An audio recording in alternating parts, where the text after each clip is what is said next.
महाराज दोनों हाथों को उठाया, दोनों हाथों को जोड़ा और प्रणाम करने लगे कन्हैया के चरणों में। अब महाराज जैसे ही प्रणाम किया तो ये तो रसापा हुआ कि माँ बेटे के चरणों में प्रणाम कर रही है। आज महाराज कन्हैया उठे, हाथ पकड़ लिए, मैया ये क्या कर रही हो? मैया कहती तू साक्षात परब्रह्म परमेश्वर है। कन्हैया कहते मैया तूने मेरे मुख में क्या देखा है? अब पता है भगवान अपनी माया यशोदा को नहीं बताना चाहते हैं। भगवान नहीं बताना चाहते कि मैं भगवान हूँ। क्यों? क्योंकि आज गोविंद कह रहे हैं कि यदि मैं बता दिया कि मैं भगवान हूँ तो बोले भगवान की क्या गति होती है? बोले क्या होती है? बोले हम भगवान को घर में लाएंगे, एक अलमारी में बिठाल देंगे और सुबह शाम 2 अगरबत्ती घुमाएंगे, 2 चनोरी का भोग लगा देंगे और बस दिन भर के लिए बंद बैठे रहो कमरे में। और बोले यदि मैया को पता चल गया कि मैं भगवान हूँ तो ये हाल मेरा आगे होने वाला है, इसलिए मैया को पता न चल पाए कि मैं भगवान हूँ। अपनी माया को समेटा, ए मैया मैं भगवान नहीं हूँ, मुझे ऐसा लगता है तेरी शायद जी बूढ़ी आंखें है ना, चकाचौंध खा गई, जरा ठीक से देख। तो मैया यशोदा ने भैया अपनी आंखों को जोर जोर से मीड़ा और फिर दोबारा देखा तो कुछ नहीं दिखा। अब महाराज मैया कहने लगी लाला तू सत्य कहता है, मेरी बूढ़ी बुद्धि बूढ़ी आंखें कुछ भी देखने लग जाती हैं। कन्हैया कहते मैया मैं कोई भगवान ना, मैं तेरा लाला हूँ। मैया यशोदा ने दौड़ करके भगवान को अपने हृदय से लगा लिया और फिर पुनः वही वात्सल्य वही प्रेम करने लगी। आज महाराज भगवान की सारी माया गायब हो गई। बोले ये नंद और यशोदा कौन है? बोले ये पूर्व जन्म के द्रोण और धरा नाम के बसु थे, जिन्होंने कठोर तप करके भगवान से ये सौभाग्य प्राप्त किया था। एकदा गृहदासीसु यशोदा नंद गेहिनी कर्मांतर नियुक्ताशु निर्विवंत स्वयं दधि। आज महाराज बोले एक समय मैया भगवान को प्रतिदिन अपने हाथों से स्वयं दधि मंथन करती है। बोली यशोदा मैया के घर में अनेक दासी दासियां, लेकिन फिर भी कृष्ण का जो भी काम होता है नहलाना धुलाना तैयार करना स्वयं करती है, दासियों से नहीं करवाती। दासियों से क्यों नहीं करवाती है? क्योंकि भाव रहता है कि आज बच्चे शांति से बैठेंगे, राधे श्याम शांति से बोलो राधे राधे राधे राधे। आज महाराज बोले यशोदा मैया स्वयं अपने हाथों से कन्हैया को खाने के लिए मक्खन बनाती। क्यों? कारण है बोले आज यदि छोटे में बालपन में यदि माँ अपने बच्चे को अपने हृदय से लगा करके उसका लालन पोषण करे, पालन पोषण करे, सुंदर संस्कार दे, तो बुढ़ापे में बेटा भी बेटी भी अपने माँ बाप की सेवा करते हैं। लेकिन महाराज बोले आजकल का तो नियम ही अलग हो गया है। बोले क्या? बोले यदि हमारे पास थोड़ा सा धन दौलत आ जाता है ना, थोड़ा सा रुपया पैसा आ जाता है ना, तो अपनी संतान को आया की गोद में सौंप देते हैं कि तुम इसकी रखवाली करो, हम अपनी ड्यूटी पर जाते हैं। तो फिर बोले समय आने पर बच्चे भी सोचते हैं कि जिस माँ ने बचपन में हमारी सेवा नहीं की उस माँ की बुढ़ापे में हम क्यों करें, तो वो भी अपने बूढ़े माँ बाप को भी नौकर चाकर लगा देते। अब फिर तुम्हारी वो सेवा करें, चाहे तुम्हें भूखा रखें, उन्हें कोई मतलब नहीं। इसलिए आज माँ यशोदा अपने हाथ से स्वयं भगवान को माखन बनाती है। यानी यानी है गीतानी तदबाल चरतानि चा दधि निर्मंथे निकाले स्मरन्ति तान गायता। यशोदा मैया भगवान को दधि मक्खन बना रही है, भगवान के लिए कार्य कर रही हैं और पुत्र का ही स्मरण कर रही हैं, पुत्र का ही ध्यान कर रही हैं, पुत्र के ही गुणगान कर रही हैं। आज महाराज श्री सुखदेव जी कहते हैं परीक्षित कितनी भी दास दासियां होकर भी यशोदा मैया मनसा वाचा कर्मणा तीनों प्रकार से अपने लाला की स्वयं सेवा करती हैं। और ध्यान रखना जो मन से वचन से कर्म से भगवान के लिए अपने जीवन अर्पण कर देता है ना, उसके लिए भगवान भी देरी नहीं करता। यशोदा की तरह तुरंत भगवान ऐसे भक्तों के घर में दौड़े चले आते हैं। आज महाराज बोले एक समय मैया दधि मंथन कर रही थी तो भगवान सो रहे थे, भगवान की निद्रा खुली, उठ करके आए, मैया भूख लगी है। मैया ने कहा लाला थोड़े समय का वेट करो, मक्खन अभी ताजा ताजा निकल रहा है तो खा ले। कन्हैया ने कहा मैया बड़े जोर की भूख लगी है, अभी चाहिए। तो मैया ने दधी को छोड़ दिया, वहीं पर उठा करके गोदी में बैठ गई, स्तनपान कराने लगी। कन्हैया कहने लगे मैया एक बात पूछूं? बोले पूछ बेटा। बोले मैया तू ये बता कि तू खुद दूध प्यारो है कि पूत प्यारो है?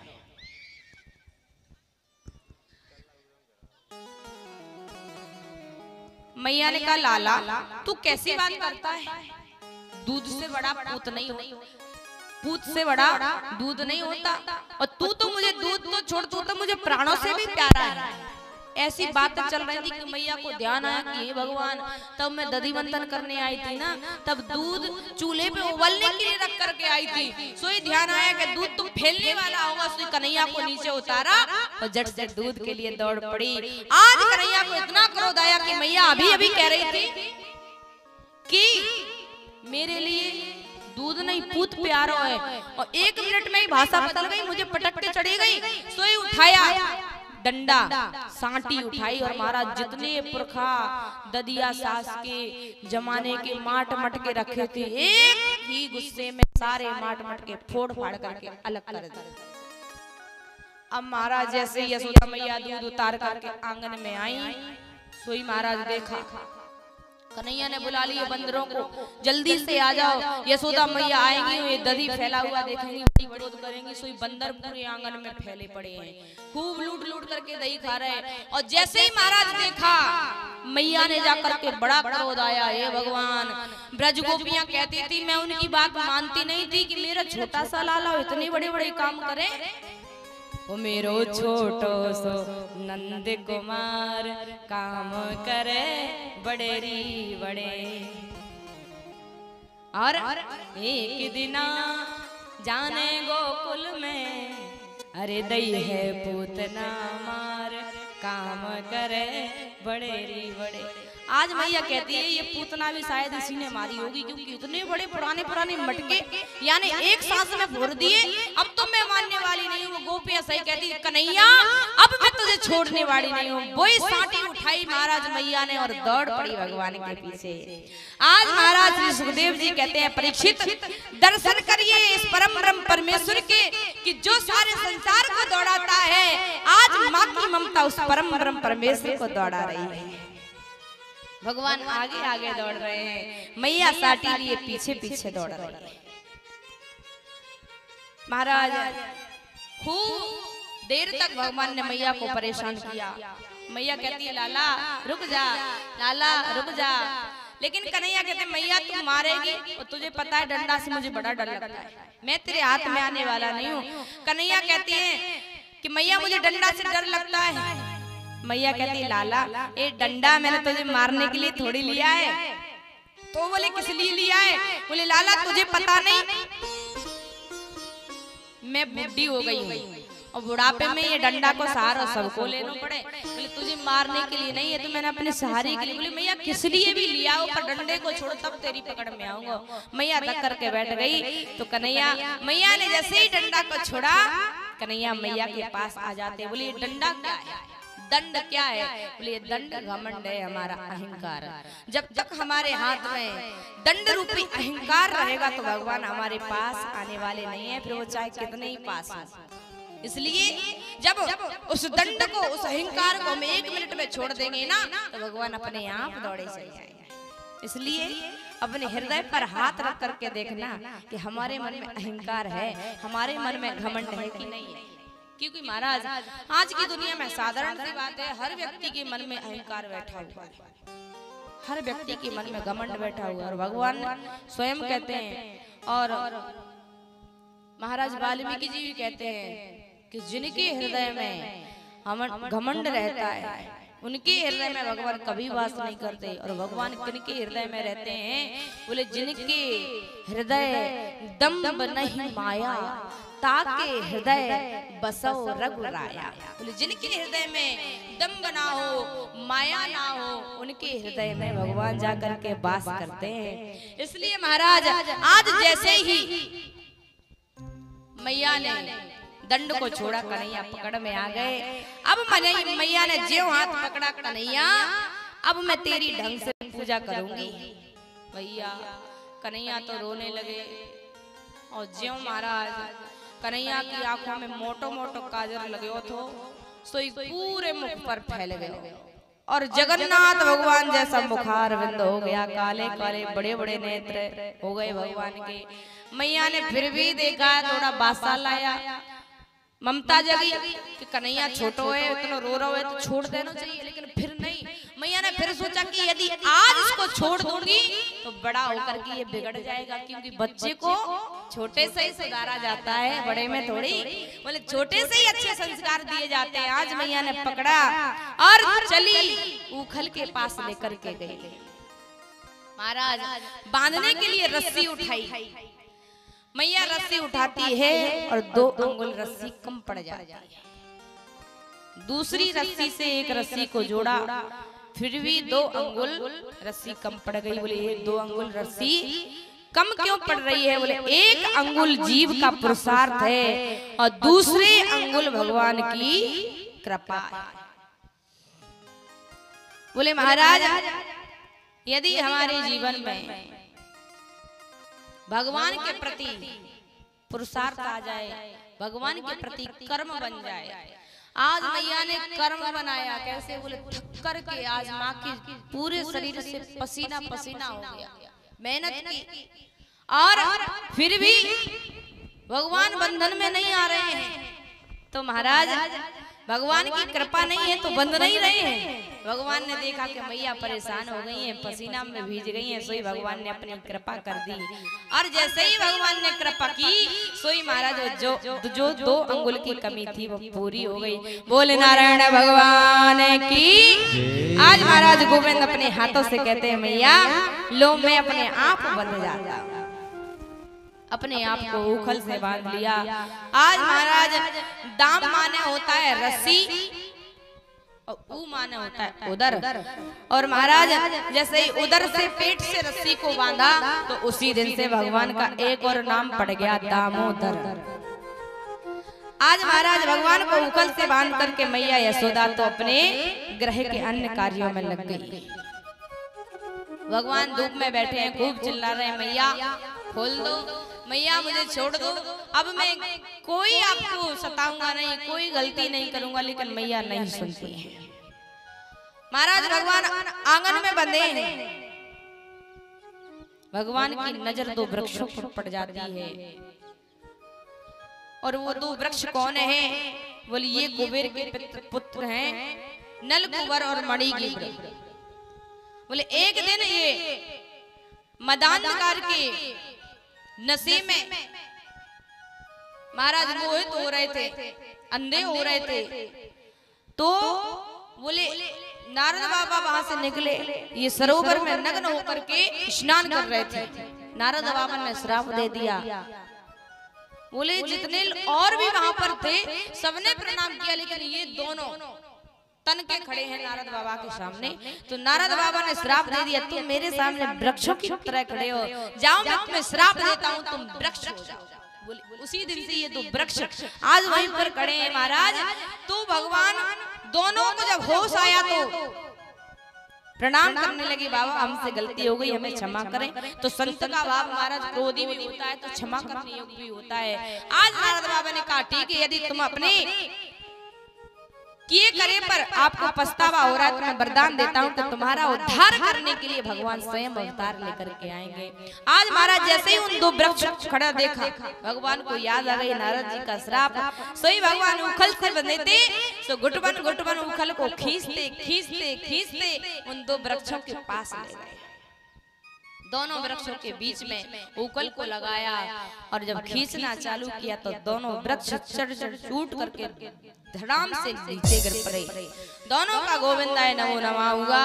और महाराज जो दोनों अपने अपने रूप में नल कुंवर और सुंदर वेश में आ जाते हैं, भगवान के चरणों में सुंदर वंदना करते हैं। महाराज भगवान ने दोनों का उद्धार किया, दोनों भगवान के धाम को गए।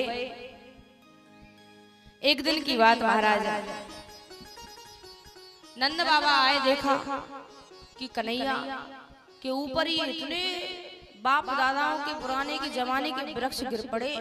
अब तो महाराज बोले यहाँ रहना हमारा ठीक नहीं है। जब से बालक ने जन्म लिया है तब से एक ना एक राक्षस आता ही गया, और अब राक्षसों का आना बंद हुआ, सोई वृक्ष भी टूट टूट करके गिर पड़े। तो महाराज बोले अब मैं यहाँ नहीं रहूंगा। अचानक सभा बुलाई नंद बाबा ने, सबसे पूछा, बोले अब हम गोकुल में नहीं रहेंगे, कहाँ चले? तो बोले उपनंद, बाबा के छोटे भैया, वो कहते हैं, बोले बाबा हमारे ब्रज में वैसे तो अनेक वन हैं, बैल वन, काम वन, वृंदावन, निधि वन, लेकिन मुझे इन वनों में से सबसे अच्छा लगता है वृंदावन। वनम वृंदावनम नाम पश्यवम नाम काननम, गोप गोपी गवां सेव्यम पुण्यादि त्रिवेणीरुधम। ए बाबा बोले सबसे अच्छा वृंदावन है, और बोले वृंदावन की महिमा भी बड़ी विचित्र है। बोले कैसे? बोले वृंदावन को वास भलो जहाँ पास वहे जमुना पटरानी, जो जन नहाय के ध्यान धरे, वैकुंठ मिले तिनका रजधानी। और बोले इतना ही नहीं, तो बोले चारों वेद बखान कहे, और संत मुनिन गुनीशन मानी, यम नायम दूतन तारत है, भव तारत है श्री राधिका रानी। इसलिए बाबा बोले हमें वृंदावन में जाकर के वास करना चाहिए। और महाराज जैसे समस्त ब्रजवासियों ने सुना कि वृंदावन में यमुना जी के स्नान करने से हमें यमदूतों की यातना नहीं मिलती, तो समस्त गोकुलवासी कहने लगे अब तो बाबा हम वृंदावन में जाके ही रहेंगे, अब तो आप वृंदावन ही चलिए। और महाराज वृंदावन की यमुना की मैया की तो ऐसी महिमा है, बोले जो भाई बहन जोड़ी से दीपावली की भाई दूज को आज भी यदि यमुना जी में स्नान कर लेता है ना, तो वृंदावन के बहुत सिद्ध संत कहते हैं कि उसको भी आज भी नरक में जाने की जरूरत नहीं पड़ती। आज भी पुराने पुराने बुजुर्ग हमारे दादा गुरु मलुक पीठाधीश्वर श्री राजेंद्र दास जी महाराज कहते हैं ये सिद्ध प्रमाण है, कोई भी भाई बहन दीपावली के दिन यदि यमुना जी में दीपावली के भाई दूज को यमुना जी में भाई बहन जोड़ी से स्नान करें तो वो नरक में नहीं जाएंगे। क्यों? क्योंकि यमुना जी कौन है? बोले यमुना जो यमराज की छोटी बहन है सूर्यपुत्री कालिंदी। अब बोले जो भी भाई बहन भाई दूज को वहां पर जाता है स्नान करने के लिए, तो वो अपने भैया से कह देती हैं कि भैया ये भाई बहन मेरी शरण में आए हैं, इसलिए आप इन पर कृपा करना। सो बोले वो यमराज के पास नहीं जाते, वो बोले भगवान के पास जाते हैं। ऐसे यमुना जी की महिमा, बोले यमुना महारानी की। और बोले जिस भवसागर में फंसा है वो राधा रानी की शरण में जाए तो भव तारत है श्री राधिका। तो महाराज ऐसे वृंदावन धाम की महिमा, तो सभी ब्रजवासी कहने लगे फिर तो हम वृंदावन ही जाएंगे। तो अच्छा ये बताओ, अब हम यहाँ कथा करके वृंदावन जाएंगे तो हमारे साथ वृंदावन कौन कौन चलेगा? और कोई नहीं जाएगा, बस एक दो? अरे भैया हम नहीं ले जा रहे हैं, इतना कष्ट ना करें। अच्छा शरीर से नहीं जाना चाहते तो ठीक है, लेकिन मन से हमारे साथ कौन कौन जाना चाहता है? दोनों हाथ उठाएं। शरीर को यहीं रखेंगे खिचार खान पर, और मानसिक रूप से वृंदावन चलेंगे और मन से वृंदावन के दर्शन करेंगे।